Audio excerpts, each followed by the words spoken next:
આજ્ઞાર્થ વાક્ય imperative sentence વાક્યના જુદા જુદા 4 પ્રકારોમાંનો એક પ્રકાર છે. ડાયરેક્ટ ઇનડાયરેક્ટ સ્પીચમાં આપણે રૂપાંતર કરવા માટેના રૂલ્સ બની રહ્યા છીએ. તો આજે આજ્ઞાર્થ વાક્યના સંદર્ભમાં જોઈશું.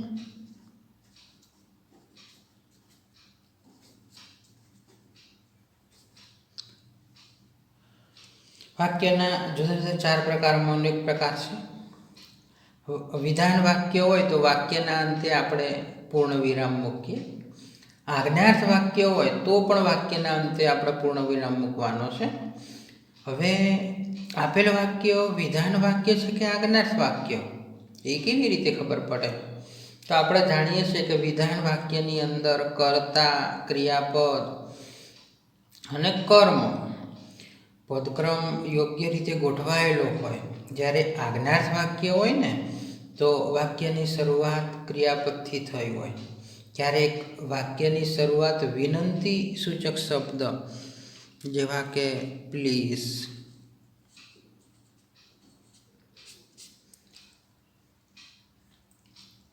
એવા શબ્દો વપરાયેલા હોય. આજ્ઞાર્થ વાક્યનું ઇનડાયરેક્ટ કરતી વખતે આપણે રિપોર્ટેડ સ્પીચમાં આજ્ઞાર્થ વાક્યનો ભાવાર્થ પહેલાં તો બરાબર સમજવો પડે. પછી રિપોર્ટેડ સ્પીચના વાક્ય દ્વારા સૂચવાયેલા ભાવાર્થ મુજબ શીડ ટુના બદલે અલગ અલગ શબ્દો મુકાશે. જેમ કે હુકમનો આદેશ થતો હોય એવો ભાવાર્થ નીકળતો હોય વાક્યમાં.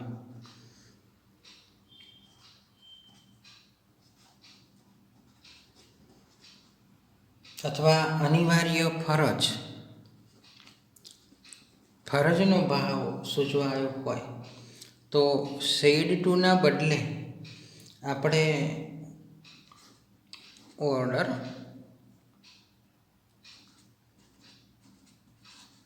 અથવા તો કમાન્ડેડ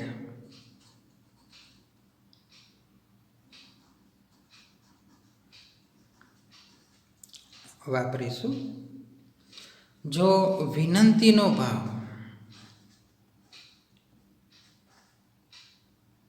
સૂચવાયો હોય તો રિક્વેસ્ટેડ,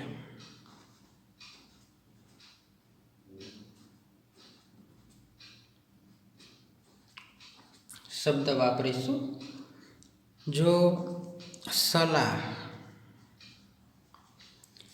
સલાહનો ભાવ વ્યક્ત થતો હોય તો શેડ ટુના બદલે એડવાઇઝડ.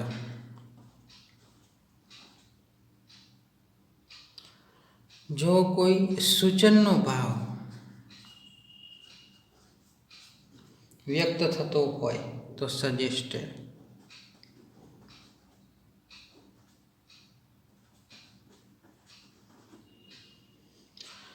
સૂચનાનો ભાવ, સૂચન કરવું અને સૂચનાનો ભાવ અલગ છે તો ઇન્સ્ટ્રક્ટેડ.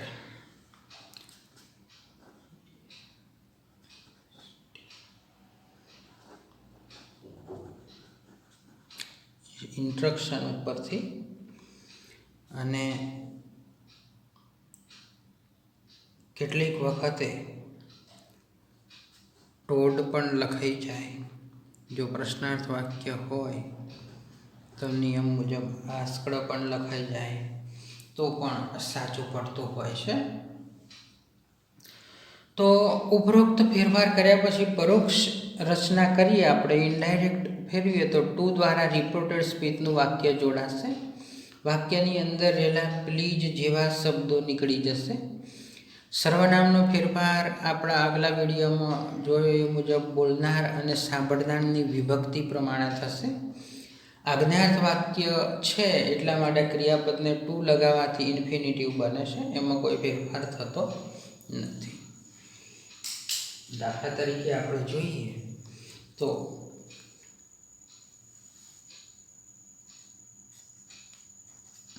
The master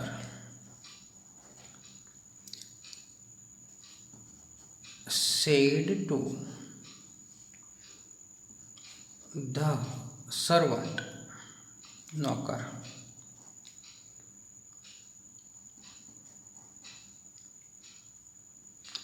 gate out. The master said to the servant, get out. તો અહીંયા માલિક છે નોકરને આપણે આ જે વાક્યનો ભાવાર્થ છે એના ઉપરથી ખબર પડે કે હુકમ કરે છે બહાર જતો રહે. તો આપણે આનું જ્યારે ઇનડાયરેક્ટમાં રૂપાંતર કરીએ ત્યારે ધ માસ્ટર, આની જગ્યાએ આપણે લખીશું આમાંથી order.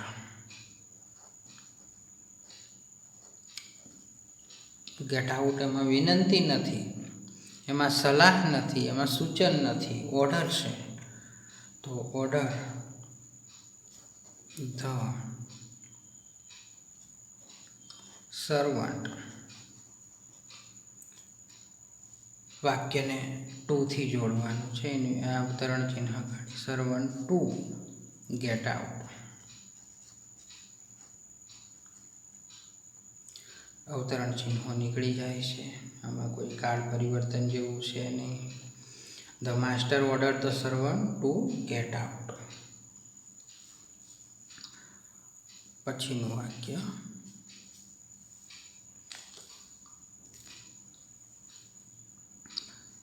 I said to him, મેં તેને કહ્યું, please give me your book. જો અહીંયા શબ્દ વપરાયો please. Give me your book, વિનંતીનો ભાવ સૂચવાયો છે.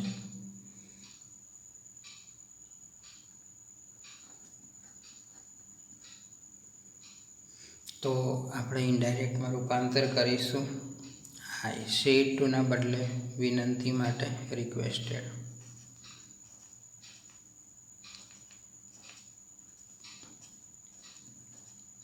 આઈ requested him to give me your બુકની જગ્યાએ his book.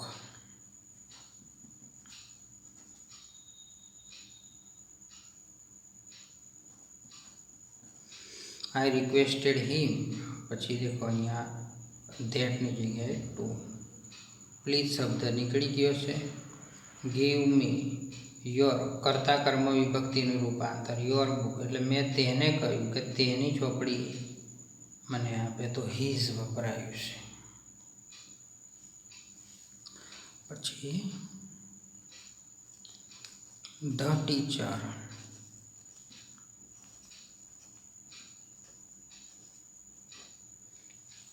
said to the student,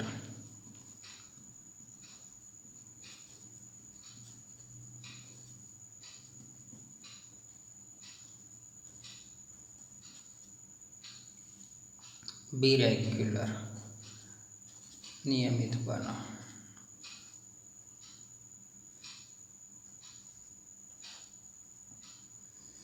તો ઇનડાયરેક્ટમાં અહીંયા સલાહનો ભાવ પ્રગટ થતો માલુમ પડે છે.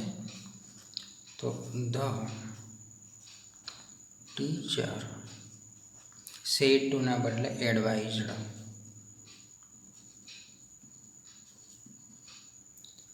ધ સ્ટુડન્ટ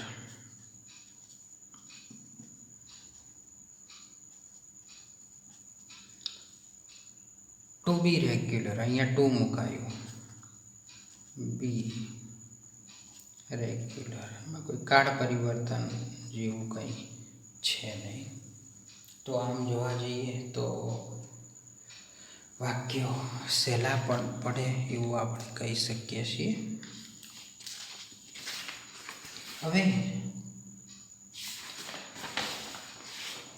નકાર વાક્ય, આજ્ઞાર્થ વાક્ય નકારમાં વપરાય એવી વખતે આપણે કેવું પરિવર્તન કરવાનું થશે એ જોઈશું. આજ્ઞાર્થ વાક્ય જ્યારે નકારમાં વપરાશે ત્યારે વાક્યની આગળ ડોન્ટ કે ડુ નોટ વાપરી ક્રિયાપદ વપરાશે. આવા વાક્યોની પરોક્ષ રચના આપણે કરીશું ત્યારે રિપોર્ટેડ સ્પીચમાં વપરાયેલ ડુ નીકળી જશે અને ક્રિયાપદના આગળ નોટ વત્તા ટુ મુકાશે. સે ટુના બદલે ભાવાર્થ મુજબ શબ્દ મુકાશે. જેમ કે અહીંયા he said to me.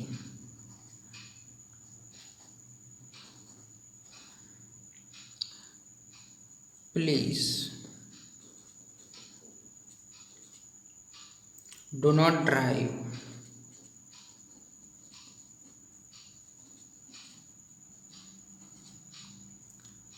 the scooter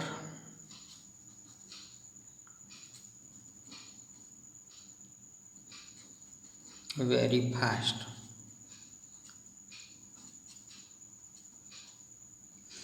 તેણે મને કહ્યું કે do not drive scooter fast, scooter ઝડપી દોડાવવું નહીં.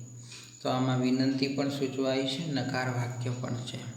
તો ઇનડાયરેક્ટમાં જ્યારે રૂપાંતર કરીએ સેડ ટુની જગ્યાએ રિક્વેસ્ટેડ,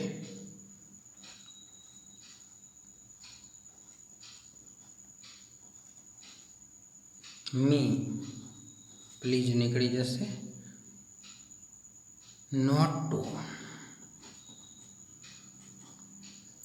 ડુ નો ડુ નીકળી ગયું, ડ્રાઈવ ધ સ્કૂટર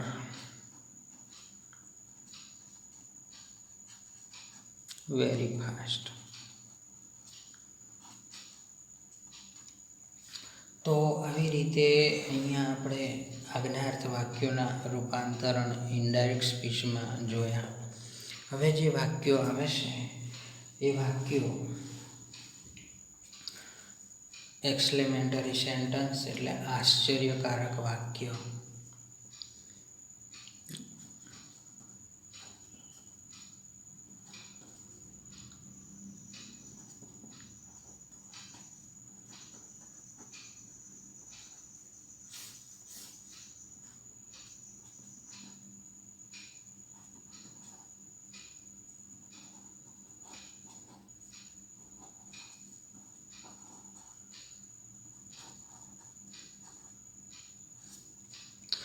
આશ્ચર્યકારક વાક્યોનો આરંભ સામાન્ય રીતે વોટ,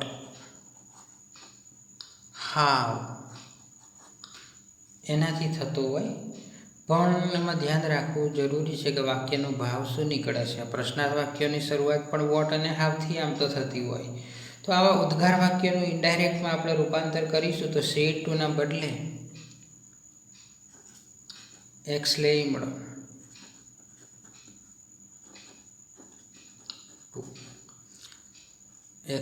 ટુ મૂકીશું. રિપોર્ટેડ સ્પીચનું વાક્ય સાદું વાક્ય બની જશે અને સાદા વાક્યના ફેરફાર નિયમ અને કાળ મુજબ અને સર્વનામો અગાઉના નિયમો મુજબ ફેરફાર થશે. રિપોર્ટેડ સ્પીચનું જે વાક્યના ભાવ પ્રમાણે એક્સક્લેમ્ડ પછી બીજા શબ્દો પણ છે. વિથ ડિલાઇટ આનંદ સાથે, exclaim with sorrow, exclaim with disgust, exclaim with joy, joyfully, angrily, in fear, with wonder, with surprise, with appreciation એવા ફ્રેઝીસ પણ આપણે વાપરી શકીએ છીએ. વાક્યની અંદર વપરાતા કેટલાક શબ્દો ઓહ, હુરા, એલાસ, વોટ, હાવ એનાથી આપણને ખબર પડતી હોય કે વાક્ય આશ્ચર્યકારક વાક્ય છે. એ શબ્દો નીકળી જશે. કેટલીક વાર ઉત્કટતાસૂચક શબ્દો વેરી, રિયલી કે ઇન્ડીડ પણ આપણને વપરાયેલા જોવા મળશે. ઉદ્ગાર વાક્યનું વિધાન વાક્ય બનતા તે ધેડથી જ જોડાશે અને ઉદ્ગાર ચિહ્નને બદલે પૂર્ણ વિરામ મુકાશે. એ યાદ રાખજો. ઉદ્ગાર ચિહ્ન આ નીકળી જશે અને પૂર્ણ વિરામ મુકાશે. જેમ કે સી સેડ,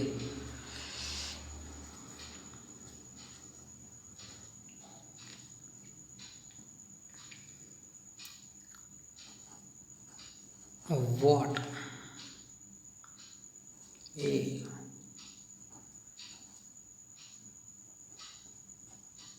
બ્યુટીફુલ. આ પ્રશ્નાર્થ વાક્ય નથી, ચિહ્ન છેલ્લે જોઈશું એટલે ખબર પડશે. What a beautiful flower it is. જો આનાથી ખબર પડી what a beautiful flower it is, કેટલું સુંદર પુષ્પ છે. તો આ વાક્ય આશ્ચર્યકારક વાક્ય છે. એનું રૂપાંતર ઇનડાયરેક્ટમાં કરીએ. શેડની જગ્યાએ આપણે જેમ કહ્યું એમ એક્સક્લેમ્ડ વિથ, આ લખો નહીં તો પણ ચાલે, પ્રેઝ વખાણ થાય, પ્રેઝ ધેટ ઇટ વોઝ એ, હવે ભૂતકાળનું છે કાળ પરિવર્તન નિયમ મુજબ ઇટ વોઝ, પદક્રમ પણ બદલાયો. It was A very beautiful flavour, આ વધારાનો શબ્દ very.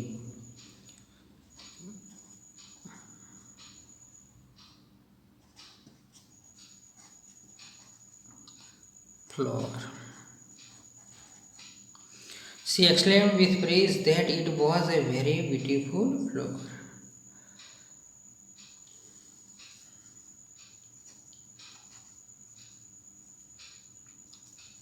Holmes said, how sweetly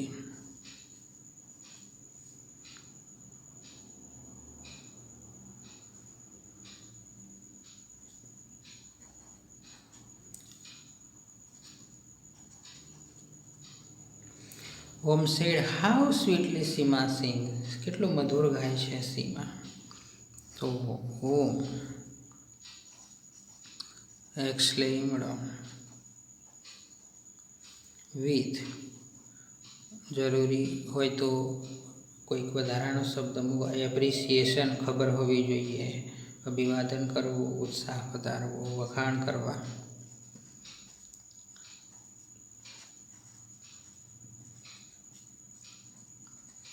that Bhairavi sang very સ્વીટલી, અથવા તો અહીંયા સીમા આપ્યું છે તો સીમા સિંગનું શું થઈ જાય ભૂતકાળ, સેંગ વેરી સ્વીટલી. વિધાન વાક્યનો ક્રમ આપણે મૂક્યો છે અને છેલ્લે પૂર્ણ વિરામનું ચિહ્ન મૂક્યું, ઉદ્ગાર ચિહ્ન નીકળી ગયું, વાક્યને સાદા વિધાન વાક્યમાં આપણે ફેરવી કાઢ્યું છે. હવે આગળના જે પ્રકાર છે એમાં આપણે ત્રીજો પ્રકાર જોઈશું. પરવાનગી અને દરખાસ્ત સૂચવતા વાક્યનો પ્રકાર છે.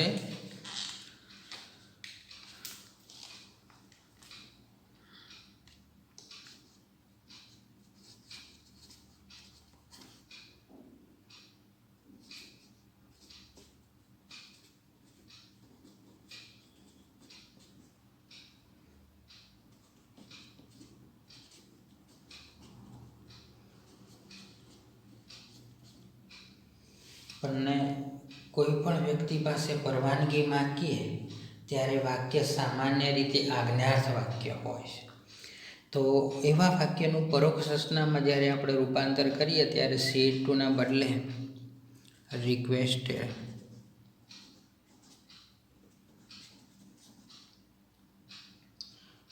આસ્કડ અને ટોલ્ડ પણ ચાલશે.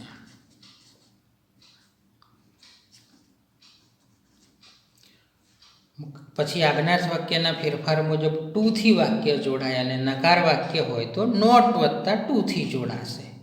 લેટને બદલે ક્યારે એલાવ અને પરમિટ પણ વપરાય છે. દાખલા તરીકે the boys said to the teacher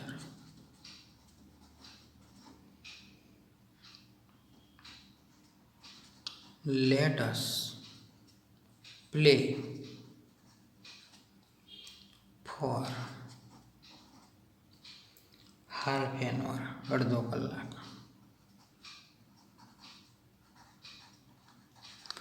છોકરાઓએ શિક્ષકને કહ્યું ચાલો રમી અડધો કલાક. પરવાનગી માગે છે શિક્ષક જોડે. તો અહીંયા the boys requested to the teacher.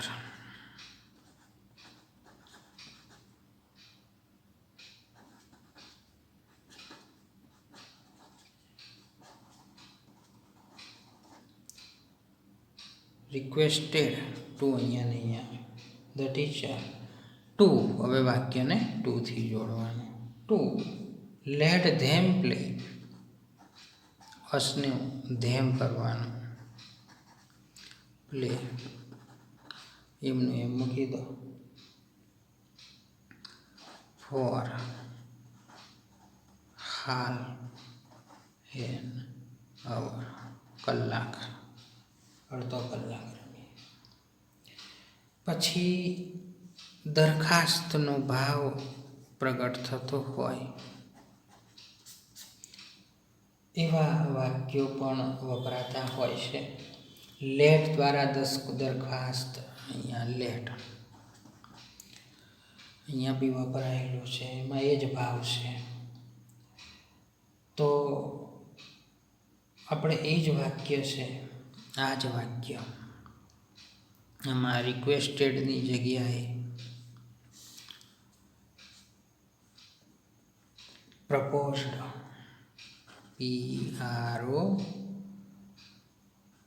PROPOSED propose દરખાસ્ત મૂકવી એમ પણ થાય ને વિનંતી કરવી એમ પણ ભાવ આપણે સમજી શકીએ છીએ તો the boys proposed the teacher દરખાસ્ત મૂકે છે શિક્ષક પાસે એમ લખીશું તો પણ ચાલશે પછી કેટલાક વાક્યોની અંદર ચોથો પ્રકાર છે શુભેચ્છા સૂચવતા વાક્યો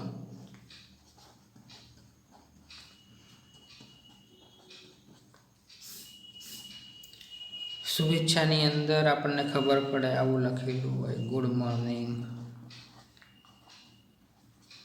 થેન્ક યુ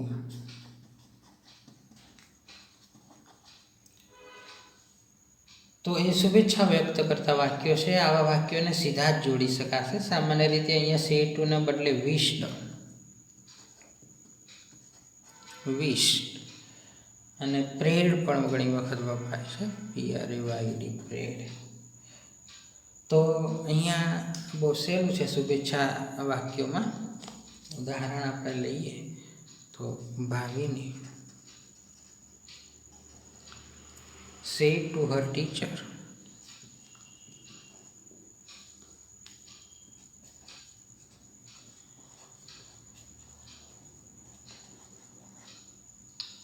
good morning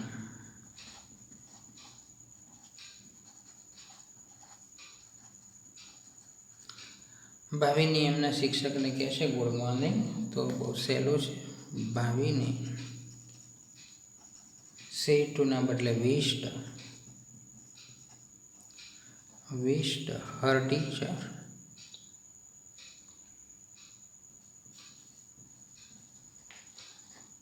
સીધું ગુડ મોર્નિંગ લખી દેવાનું છે ઇન્વિટેડ કામમાં કાઢી નાખવાના છે તો અહીંયા શુભેચ્છા સૂચક વાક્યોની અંદર આપણે વિશ્ડ અથવા પિરિયડ વાપરીએ છીએ વાક્યને ઇન્વિટેડ કામમાં કાઢી અને પૂર્ણ વિરામ ચિહ્ન સાથે ફરી લખવામાં આવતું હોય તો અહીંયા આપણે આ જે ચોથો પ્રકાર છે એની વાત કરી હવે એક્ઝામ ઓરિએન્ટેડ ફકરા જે પરીક્ષામાં પૂછાય છે એની પ્રેક્ટિસ આપણે આવતા વિડીયોની અંદર કરવાના છીએ તો વિડીયો પૂરો થાય